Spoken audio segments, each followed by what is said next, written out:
কোচবিহার পঞ্চানন বর্মা ইউনিভার্সিটির প্রথম সেমিস্টারে যে সমস্ত ছাত্রছাত্রীরা তোমাদের রেজাল্টকে রিভিউ করেছো, অর্থাৎ পিপিআর এবং পিপিএসের জন্য আবেদন করেছো, তোমাদের রেজাল্ট কিন্তু প্রকাশিত হয়েছে। আর এই হচ্ছে সেই গুরুত্বপূর্ণ নোটিফিকেশন। তো যাই হোক, এখন আমরা নোটিফিকেশন সম্পর্কে বিস্তারিত আলোচনা করব।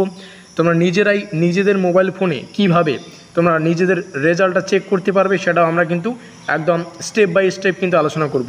এখানে লেখা রয়েছে, দেখো নোটিফিকেশনের মূল যে বিষয়টা লেখা রয়েছে, it is here by notified that the result of post public reassignment and post publication scrutiny for 4 year UG NCCF first semester examination 2023 will be published online at www.cbpbu.net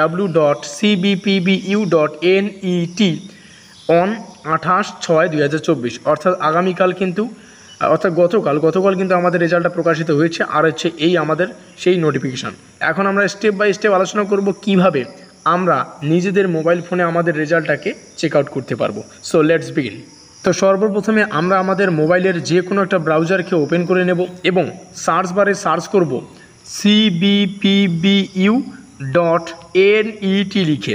search করার সঙ্গে সঙ্গে আমাদের সামনে এরকম একটা পেজ কিন্তু open হয়ে যাবে এবং পেজটার এখানে আমি মার্কিং করে দিচ্ছি, দেখো এখানে কিন্তু রেজাল্ট নামে একটা অপশান রয়েছে।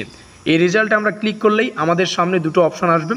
লেটেস্ট যে রেজাল্টগুলো রয়েছে সেই রেজাল্টগুলো আমাদের এখানে শো করাবে এবং সর্বপ্রথমে প্রথমেই আমরা দেখতে পাচ্ছি ইউজি অর্থাৎ আন্ডার গ্র্যাজুয়েট কোর্সের এনসিসিএফ। আমি একটু জুম করে দিচ্ছি। এখানে কিন্তু প্রথম যে আমাদের ফর্মটা বা প্রথম যে রেজাল্টটা আমরা এখানে দেখতে পাচ্ছি লেখা রয়েছে ইউজি এনসিসিএফ সেমিস্টার 1 রিভিউ রেজাল্ট। এখানে আমরা ক্লিক করব। এখানে ক্লিক করার সঙ্গে সঙ্গে আমাদের সামনে রেজাল্ট দেখার যে একদম সম্পূর্ণ পেজ সেটা কিন্তু ওপেনে আসবে। আর এখানে তোমরা দেখতেই পাচ্ছ এন্টার ইওর রেজিস্ট্রেশন নম্বর দিয়ে এখানে এই যে ক্যাপচার কোডটা রয়েছে, ক্যাপচার কোডটা এখানে দিয়ে তারপরে এখানে লেখা রয়েছে দেখো শো সেমিস্টার 1-এর রেজাল্ট। এখানে ক্লিক করার সঙ্গে সঙ্গেই সম্পূর্ণ রিভিউ রেজাল্ট কিন্তু আমাদের সামনে চলে আসবে। স্টেপ বাই স্টেপ সম্পূর্ণ তোমাদের সামনে তুলে ধরলাম। আরও একবার বলছি, এখানে তোমাদের এন্টার ইওর রেজিস্ট্রেশন নম্বর লেখাই রয়েছে। এখানে রেজিস্ট্রেশন নম্বর ফিল আপ করার সঙ্গে সঙ্গে এই ক্যাপচার কোডটা এখানে ফিল আপ করার সঙ্গে সঙ্গে তারপরে আমরা যদি এখানে ক্লিক করি অর্থাৎ কি বলছে শো সেমিস্টার 1, তাহলে কিন্তু আমাদের সম্পূর্ণ রিভিউ রেজাল্ট চলে আসবে। ভিডিওটি ভালো লাগলে অবশ্যই লাইক করে দিও, বন্ধুদের কাছে অবশ্যই শেয়ার করে দিও। আমাদের আজকের এই স্পেশাল ভিডিওটি এই পর্যন্তই।